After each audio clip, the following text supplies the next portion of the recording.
Happy Saturday, and welcome to the Ram Ashram Satsang Weekend Workshop, where you'll learn a modern Satsang method for obtaining peace, light, and love in your life. My name is Eddie, and I will be introducing the facilitator for today's event. But first, I'd like to give you a brief overview of this Satsang session. If you direct your attention towards your screen, you'll see the first element is Satsang.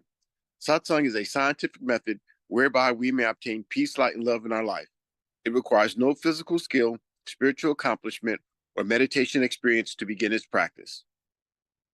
Satsang consists of two words, Sat and Sang.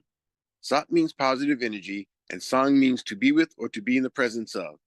Therefore, the word Satsang means to be in the presence of positive energy. The next element is meditation. Meditation is an important part of Satsang. When we meditate, we withdraw consciousness from worldly objects and direct it inwards to focus on a single thought.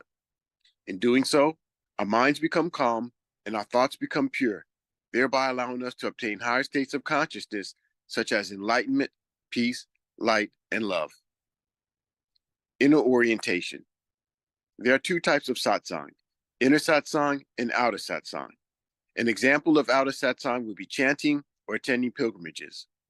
When we practice outer satsang, we have the potential to change our behavior, but only through the practice of inner satsang can we obtain higher states of consciousness, such as enlightenment, peace, light, and love. The satsang that you will learn today is an inner satsang where we meditate in silence. Group session. These weekend workshops are structured for group participation. When we meditate as a group, our focus is improved and our personal progress along our spiritual path is expedited. By regularly attending these weekend workshops, the benefits of group participation are amplified. Joy and inner happiness. All beings wish to experience joy.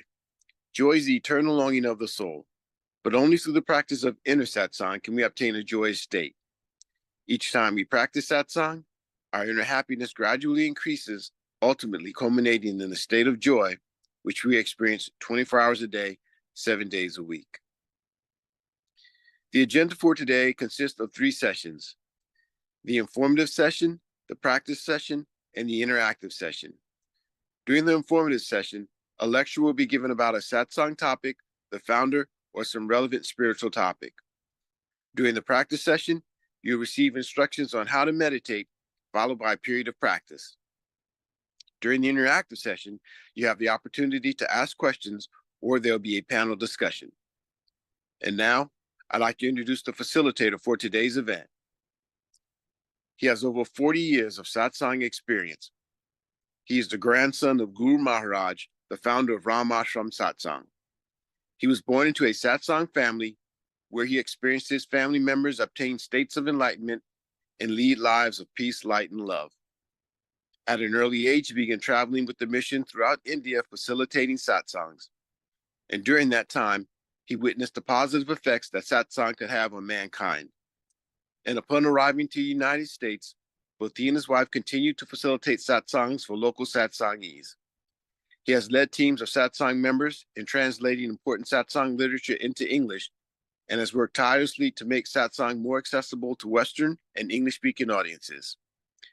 He currently travels throughout the United States, India, and England, facilitating satsangs while maintaining his duties as a husband, a father, and an IT executive. Today, he will teach us a rare and ancient form of satsang as taught by Guru Maharaj. Please join me in welcoming Mr. Sanjeev Kumarji.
I've talked about this. We practice this every week, or that's core to our practice. But uh, just discussions on it, deeper discussions on it. But um, so I'm moving towards every month take a theme, and then within that theme, take various topics. So in this, you know, discussion of the internal states, because it's the internal state wherever you are on this spectrum.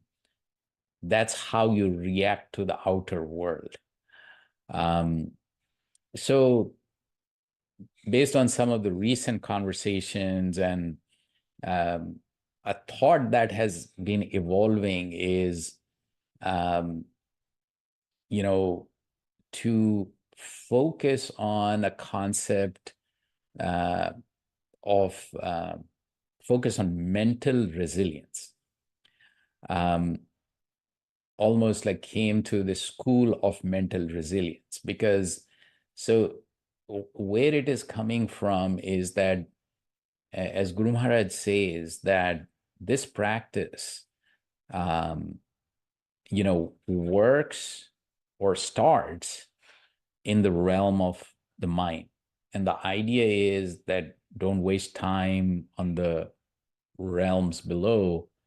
If you tackle, uh, you know, your mind, control your mind, focus your mind, with that ability, you will also be able to, tackle the breathing and uh, overall well-being. So if you look at it, the first three realms are toning your body, toning your breathing, and toning your mind.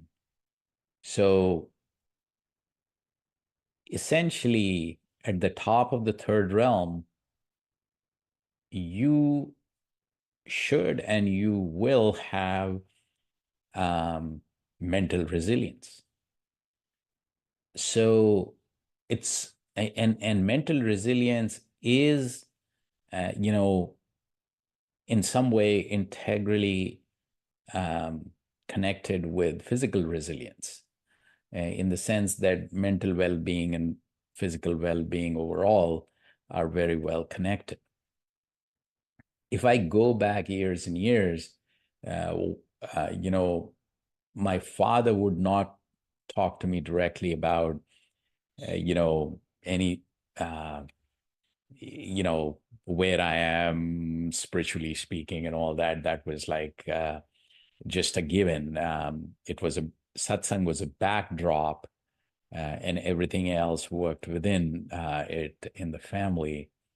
But I do remember, like, um, initially when um, he wanted me to take a little more active participation. You know, Somebody later on told me that he was talking about, um, so there were some adversities that I went through, and he said, like, okay, this is, tolerance, an ability to, go through the adversities is a virtue. So if I, so basically, the whole idea of spiritual journey or cutting through the realm of mind, in my view, is to become so mentally resilient that um, your ability to tackle change, uncertainty, and your ability to maintain and regain healthy mental states during various hardships that life brings on, and all that without long-term negative consequences. So bouncing back from adversities. So if we look into the concept of mental resilience, it's mental strength, which we talk about inner strength in these sessions quite a lot. Mental flexibility, and we've talked about neuroplasticity and how, um, and those are interrelated. Um, and building a capacity to remain hopeful. And that, I think, that kind of hopeful outlook is, so if you are manifesting transcendental energy, uplifting, if you refresh yourself with uplifting and positive energy, one of the sidebars or one of the byproducts would be that, slowly this outlook changes to become more positive, and hence you move forward, uh, you know, even when you're facing setbacks. That mindset. Um, so mental resilience is required to cope with challenges, and also identifying ways to overcome them. It's not just enduring difficulties, but to grow and improve while enduring these difficulties. So essentially, it's like, mental resilience is not a given. So it's also a vertical climb in the sense that it has to be built, it has to be developed. And I wish there were more schools, or in a school we were taught to be more mentally resilient. What I'm finding these days is, and I think social media is kind of causing a reverse effect, where people are getting bullied, people are, forming cliques, uh, and there is this negative impact on self-image and so on and so forth that is being talked about. So I'm kind of thinking that what we do is, the practice focuses on building mental resilience. So it's a school of mental resilience. So it's a personal journey, and it's a key ingredient towards a more deeper spiritual journey. So realm of mind, once you cross, then with that capability. So in one of the chapters in his 7-volume book, what Guru Maharaj says, our practice starts in the realm of mind. Once you develop these capabilities, the mental strength, the mental resilience, and those capabilities then give you the ability to go through the realm of knowledge and realm of love, because it's a steep climb from there. So without that, you cannot cut across the top two layers. So developing mental resilience, if I was reading,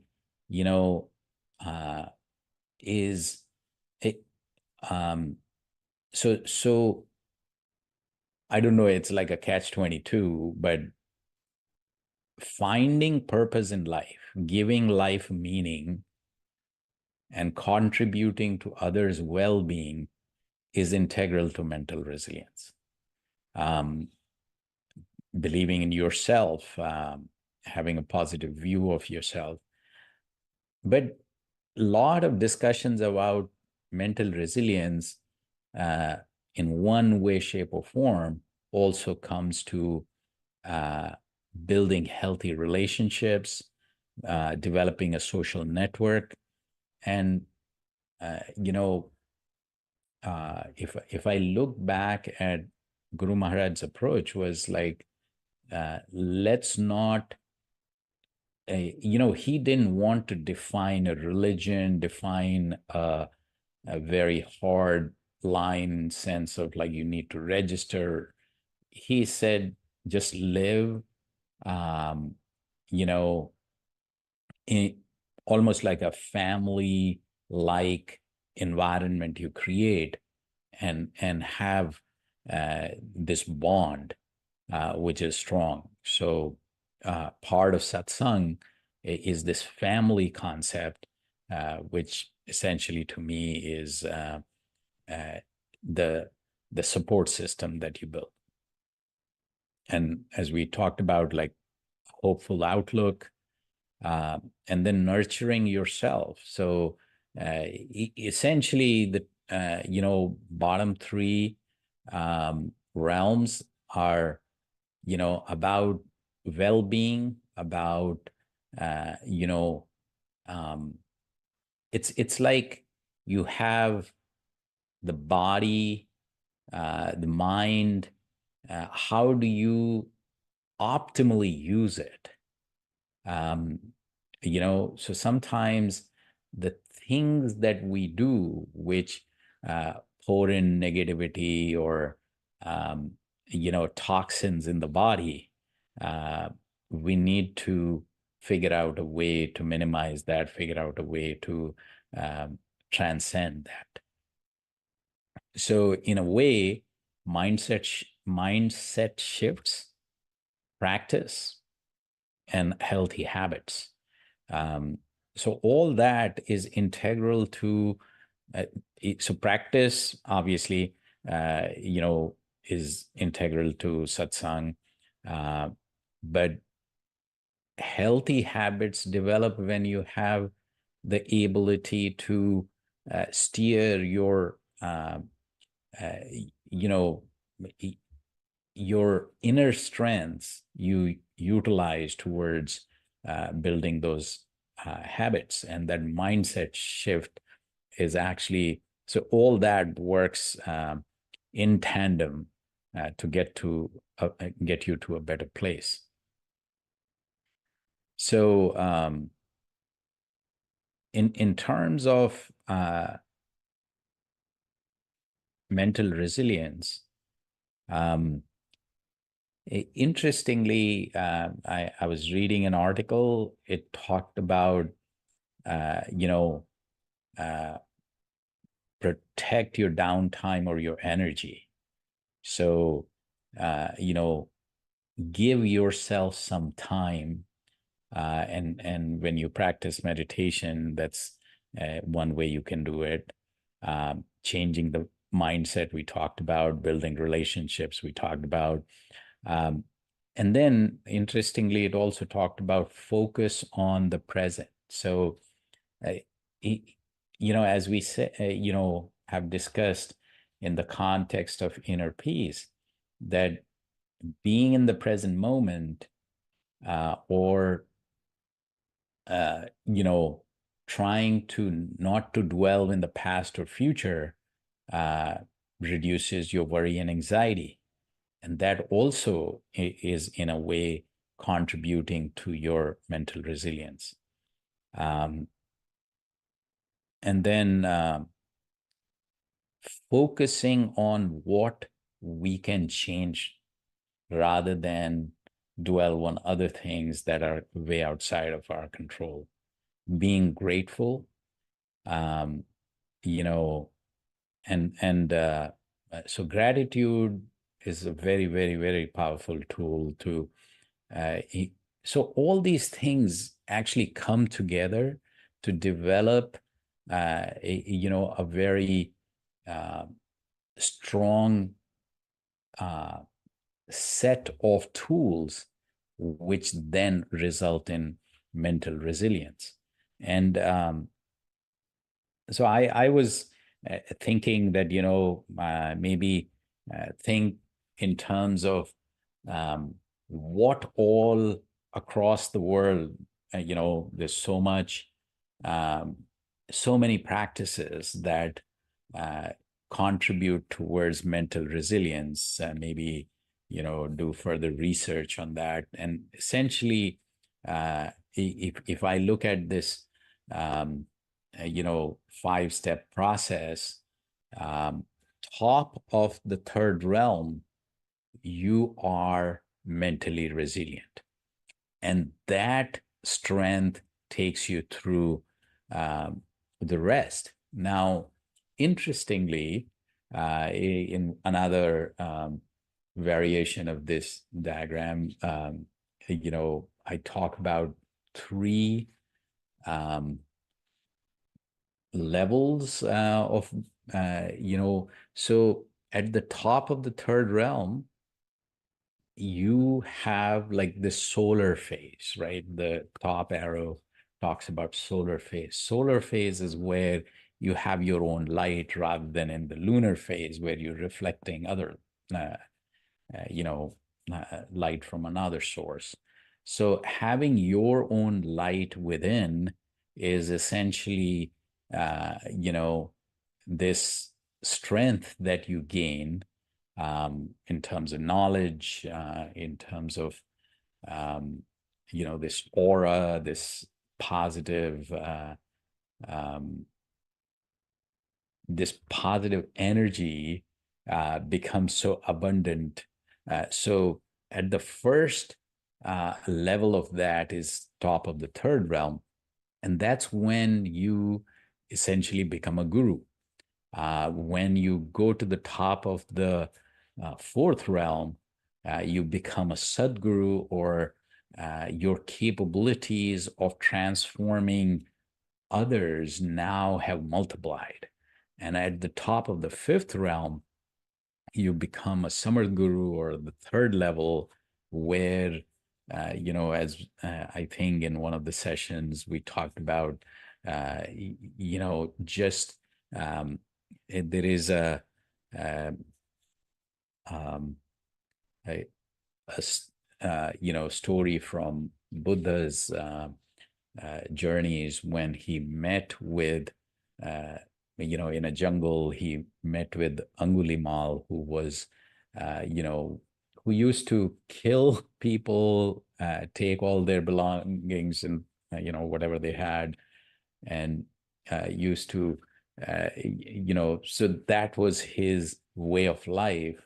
And he met with Buddha, and, you know, that just that meeting changed his entire, you know, future from there. So he became part of the Sangha, or the community that used to be with, you know, develop the whole spiritual, uh, you know, followers that Buddha had, and so that Sangha he became part of. So imagine, like, at the top of the fifth realm, your ability to transform people. Obviously, not everybody you meet will get transformed like that, but there are these states that you get in, call it a receiving state. So once somebody is at that state, um, you know, uh, meeting with somebody who's at the top of the fifth realm could just, you know, result in uh, a complete transformation. So, so basically, at the top of the third, fourth, and fifth realm, you have the ability to, uh, you know, initially to teach, then to demonstrate, and then at the top of the fifth level, it's like, um, effortlessly, as in one of the introductions to Guru Maharaj, you know, uh, his meeting with his guru and his guru's meeting with his guru, like there is a discussion where none of these folks actually went through some scriptures, or there was no real um, knowledge transfer other than the transformation that just happened through, you know, osmosis. So it's it's like how your inner strength, inner peace, inner love, and inner light actually affects the other person when they are in quote unquote the receiving state. Um, so that's like this is not like a myth. This is well documented. People who saw that or you know witnessed that. Some of them still alive. Um, so anyway, so yeah, so I was just saying that, you know, one of the things that I really think that we um, built through this practice is mental resilience. And I think uh,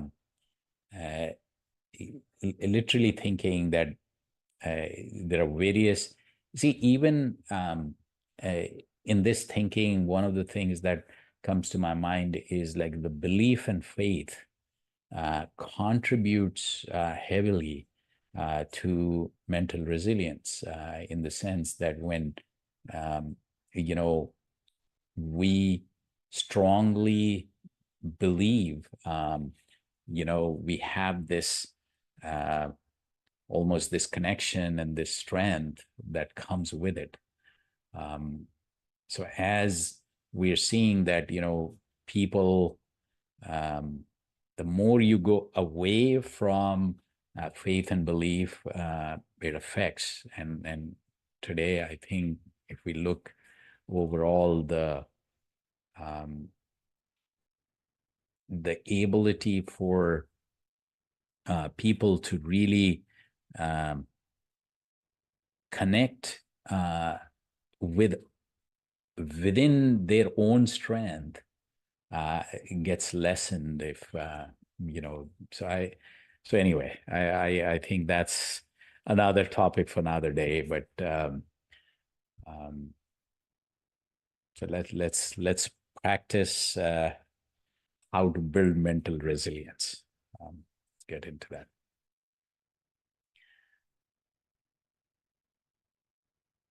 So um, sit in a relaxed posture, eyes lightly closed, and think of this presence of this transcendental energy in form of light. And this light is entering your heart, distributing throughout your body. And you're becoming one with this energy, one with this light. When mind wanders away, which it will, it's natural, bring it back to this thought and this thought alone.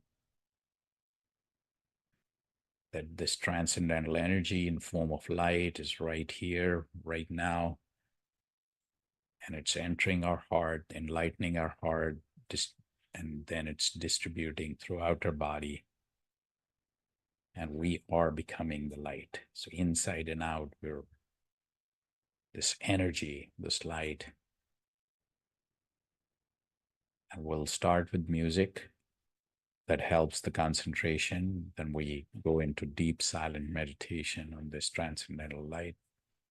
And then we'll transition out with music again. Let's start now.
Happy Saturday, everyone.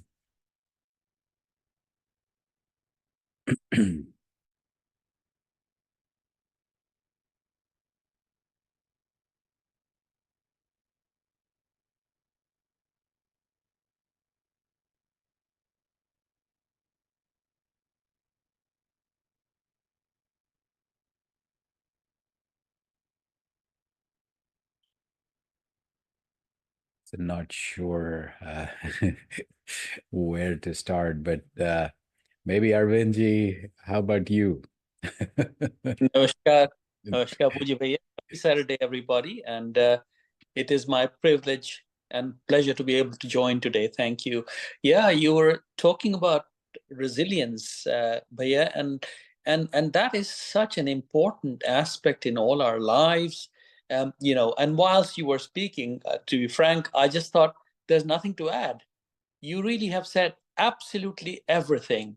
Um, any person like me can only add bits that can confirm in a very humble way what science is, and this is written many times by Guru Maharaj and his disciples, that science will one day catch up to what the truth is. So, I mean, just if I may briefly read a paper that I picked up on resilience, and it was published in March 2019 in the journal. It's a peer-reviewed international journal called Frontiers in Human Neuroscience. And the article is titled "The Immediate and Sustained Positive Effects of Meditation on Resilience Are Mediated by Changes in the Resting Brain." Without going into too much detail, I'll just summarize their final paragraph. And it says, and I quote, "Our findings suggest that the increased," and they mention a couple of areas of the brain, such as medial prefrontal cortex, they increase the resilience through those cell changes and connectivity. It is the connectivity in different parts of the brain that is improved through meditation. Via meditation, quote, "causes an immediate enhancement in resilience that is sustained. Since resilience is known to be associated with the preventative effect of various psychiatric disorders, the improvement in stress-related neural mechanisms may be beneficial to individuals at high clinical risk." So every day, so meditation, it says, improves resilience in day-to-day life and also certainly reduces disease effects. And the other article, if I may very briefly say, was also published, and this was published in EPIRB 2023, February 10, 2023. And it says, "On the road to resilience, epigenetic effects of meditation." And again, the summary, it says, "Therefore, quote, these practices can be considered valuable tools that complement pharmacological treatments when coping with pathological response to stress." Actually, it is mentioning that there is improvement in brain physiology through DNA methylation and non-coding RNAs. Not to go in much details, it talks about genetic effects and epigenetics. So in our brains and some parts of our body, the cells are always recycling themselves. And meditation actually affects the way the brain cells develop and recycle and respond to stress. It's a much more detailed study, so I will not take time, but if you wish, I'll send you the links. So the evidence is very strong. And again, I consider myself extremely fortunate to be No, able. yeah, I have been thinking that you know everybody seems to really connect to the monkey mind very, very well. The discussions on that topic, rather than when we talk about the target state. um, so essentially, I think more and more I'm thinking that uh, mental resilience is anyway core part of the practice, and maybe focus a little more on that. support with, as you're saying, research and other things, and kind of make it, a learning exercise as well as a practice. And the other thing that was running in my head for some reason was, why not look at various ideologies, religions? All of them have these different ways to build mental resilience, right? And I think what I've seen is Guru Maharaj didn't want to just take one way to do something, right? Different personalities try different things, but whatever builds mental resilience, we should kind of create this book of knowledge, and where there are similarities, where there are even dissimilar activities,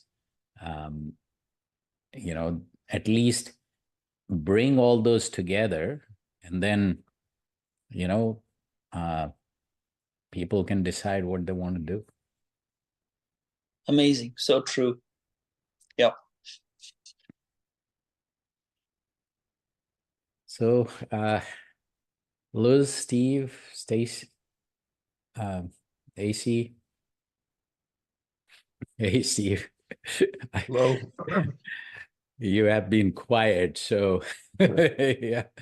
I was thinking today I got to hear from you. Yeah, it's good to be here. Thank you, Arvin. I love the science. I think there's in these discussions, there's always this intertwining of, I think, faith and spiritualism and science, and those two are not oppositional. They're complementary. And this week, I was teaching my high school students about 4 philosophies, and teaching about the Far East. So I was talking about China in particular, and we talked about Confucianism, Buddhism, legalism, and Taoism. And I show my students a film called The Buddha, which was produced by David Grubin. And the Buddha talks about there being 3 poisons for the mind. And one of them is greed, which could also be, I think, translated as lust. It could be a lust for money. It could be sexual lust. I think all lust is just self-gratification. And the second poison is anger or hatred. And the third is ignorance. And if we can flip those things, then I think the world becomes a better place. So much so, I think so much of the suffering in the world is related to those 3 things. Instead of being greedy, if humans are compassionate, instead of being angry, if they are loving, and instead of being ignorant, if they're knowledgeable, the world can be transformed. And I think teaching this year, I just in terms of mental resilience, one of the things that just exhausts me is just like chronic absenteeism, and I think like parents not valuing education. So that ignorance piece, I just feel sometimes overwhelmed, but then I just have to know at some point that I think it can turn. And so coming to Satsang and being around good people, and just finding that sense of optimism, getting up, like you talked about, having a sense of gratitude for all the positive things that are there. And we just have to focus on what we can control, and just get up every day and be all that we were meant to be. And so coming back to that meditation and calming, finding that source of light, being around good people, listening and learning, there's always hope. So I bring that today. Definitely. So just curious. So the third poison you talked about, ignorance. So is there something? I'm just, you see, greed and anger, hatred, lust, and all that. I think I get that part because it consumes you. But how is ignorance a poison? Yeah, I think I mean, some people just literally don't know any better. They just don't have it. And I think like most of the people that we gather with here are educated people, and it's something just to be grateful. I'm just grateful to have in my family. I'm the first person to get a college education, so I think I've always understood the importance of education and how cultivating the mind just makes society a better place. And but there literally are just people that Yeah, it may don't get it. yeah, maybe in the context of like enlightenment, right? I mean, till you are not awake, right? You're not basically you're not getting it, right? It's like, yeah. Yeah, and I myself, I always want to start within. There's so much that I can learn. I'm not a Buddha. I'm not a guru. There's so much to learn, and I think that's why we need to lean on each other. When we come together like this, there are such strong benefits. Just maybe we learn subtle things every time we gather as a group. That is so very true. So very true. I mean, just the fact that, when it was said in those many words, I'm like, huh, it's interesting. Guru Maharaj learned a lot of things, practiced a lot of things, but when he met with his guru and the entire lineage, when you look at it, they were not reading certain scriptures or certain, books. It's literally, you rewire your brain, you build this, resilience, and that itself, um, makes your brain work in ways that is uncommon. And then, like, I think if I remember it right, Swami Vivekanand, when he came to the World Religion Conference here in Chicago, he, there are one of the things was like he went somewhere, he looked at a book, just, and you could ask him anything from that book. It's like just flipping through, he could read the book. I don't know how that happens. It's just, very interesting. And my grandmother, for example, like complete photographic memory, that I just don't have the means to understand how you get there. But I've seen it.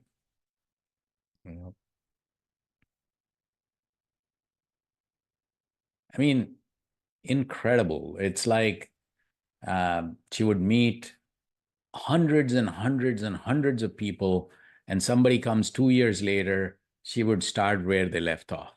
Like people were like stunned. Just incredible.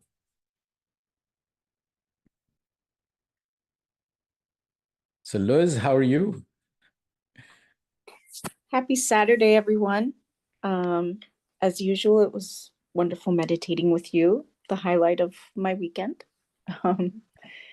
I don't have much to say today. I really enjoyed listening to Steve and Arvind and you, and I don't have much.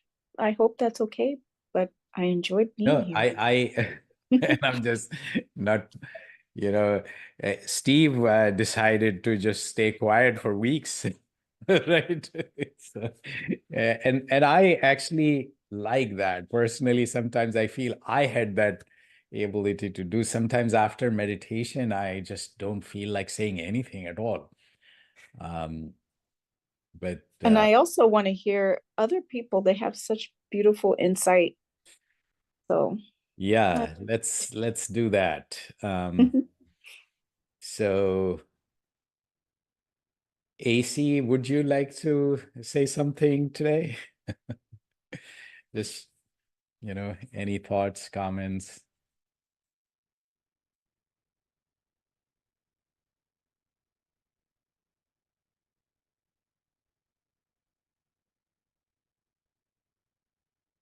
And Omkar or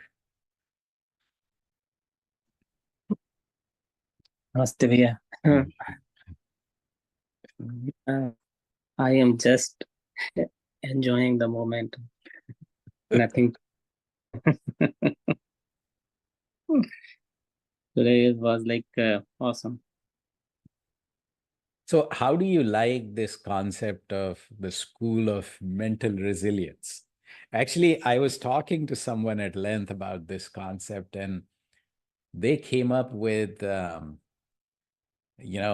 it SOMRAS, SOMRASA. So School of Mental Resilience and Spiritual Awareness. It was like, wow. Yeah, this is good. So, like, the goal is something, and as part of achieving that goal, you will get so many other things. So, it is up to you.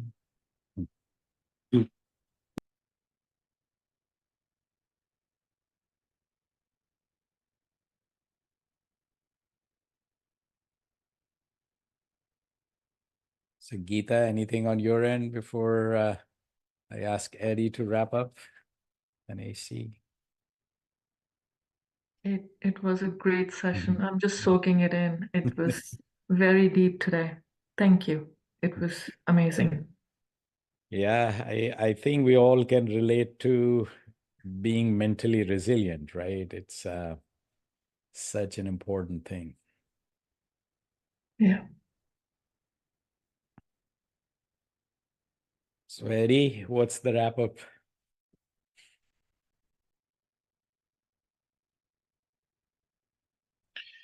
We talk about the five kosha, the five sheaths that separate the five regions, right? And how do we realize that those things actually exist? So we talked a little bit about it today, and that's resilience, right? There's also resolve, and there's also joy and peace that we experience. But as those sheaths slowly, disintegrate, disappear, and we start to receive more of this transcendental energy, or to start to peep deeper into the upper five regions, we experience these changes within ourselves and our bodies. And so, as our Arvinji was saying, is that they become these changes within our brain, which are just organs of the mind. And so we experience these things, we can see these things through instrumentation and laboratory experiments and so forth. And these are nothing more than confirmations that these sheaths are beginning to disappear. And also along with that, associated with that, are the energies that we know, like chakra energies and the nadi or acupuncture channel meridians. And so the energies in those vessels also start to change and flow and become unobstructed. So, these are, when we talk about resilience, these are manifestations of these sheaths beginning to disintegrate, which means that we're now becoming more conscious and more aware of our soul and the powers that lie there within. And what makes all this possible, though, is by us being here every week and practicing. And what allows us to do that is, yes, our will in a sense, but also our acknowledgement that there's something greater than just physical, the things in the physical world. And so what I'm getting at there is we become less attached to those worldly things, and we find that these Saturday mornings and Tuesday evenings are very important for our spiritual growth, and they help us become less attached to things in the world. And as we do that, that's when the sheets start to disappear. That's when we start to make progress on this path and really accelerate. So, if we just keep in the back of our minds that, the less attached we become to worldly things, the better our spiritual progress we'll see and experience. And we'll be able to witness that through our behaviors in this world, and also through the changes in our brains, and also in terms of our happiness and peace and so forth as well. So, but the key to all of this is the practicing, and that's what you make possible by being here and dedicating your time and so forth and energies every week to help us and allow us to do that. And not only that, but they give us the opportunity to come together as a group. And as Guru Maharaj has said, he said, when you can't be with a guru, then the next best thing is to be in a satsang, because it's more powerful than just you meditating on your own. And so these weekend satsangs and the practice sessions during Tuesday not only make us great spiritual warriors, so to speak, but they make us better professionals in the world. And we talked about that before. So just a lot of benefit by being here. And, want to thank everyone for contributing today. These discussions help us to learn from each other. So, congratulations to all. And thank you to you, Sanjeevji, for being here and continuing to put your energy in and wanting everyone to succeed in this process, because, it makes a big difference. So thank you. Yeah, we all can and we should. I think there is one question lately that has been running in my head is, somebody asked, like, how do they say that the natural samadhi, the sahaj samadhi, is a natural state? How it's natural? If it was natural, why isn't it happening to all of us? And I think the concept there probably is that the most natural thing for us to be in peace, and that's where we belong.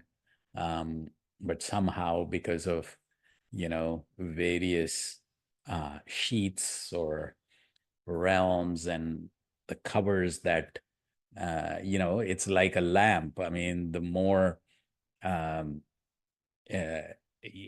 shades you have and the darker shades you have, the lesser the light goes out from there. So we have this natural light, but we have just covered it in multiple ways. And those 5 sheets are, one model in which you can understand. So at least 5 covers are definitely very well documented. So I couldn't travel in April. And I always think that I am where I need to be. So no issues with that. But on 11th May, I'll be in London most probably. And so I'll join from there. And on 18th, I plan to be in Philadelphia. So more details to follow, but let's see. Hopefully I'll get to both those places. So have a great week ahead. Hope to see you all very soon. And love, light, and peace be with you.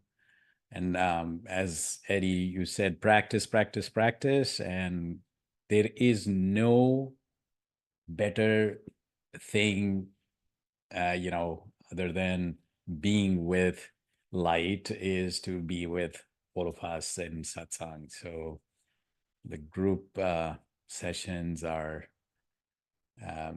definitely a lifeline for anyone who wants to, continue to ascend vertically. So on that note, take care and have a great week ahead. Thank Namaskar. you so much. Thank you. Take care. Thank you. Have a Namaste, good day, everyone.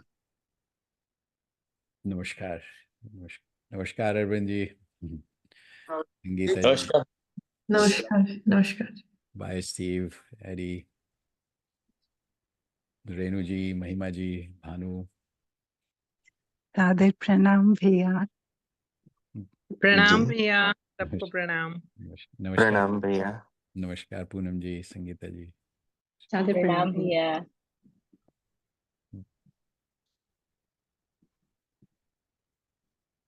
All right. See you all soon.